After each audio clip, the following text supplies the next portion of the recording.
9 લાખ દળ લઈ અને જહાલની વારે ચડ્યો હતો. નવગણ જહાલનો ભાઈ લોહીનો સંબંધ નહોતો, પણ જેને જીભનો માંડેલો ભાઈ હતો.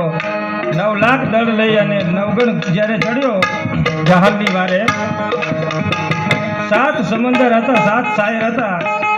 અને વરુડીએ કીધું તું, ઘોડા ઉપર હતો નવગણ, અને વરુડીએ એના હાથથી ઉપર ડુકણા એના વારણા લઈને કીધું તું કે નવગણ ઘોડાના ડાબાના આગલા પગે પાણીના છબછબિયા અને પાછલા પગે જો ધૂળની ડમરનું ઉડે તો માનજે કે વરુડી બોલી કે નહોતી બોલી. તો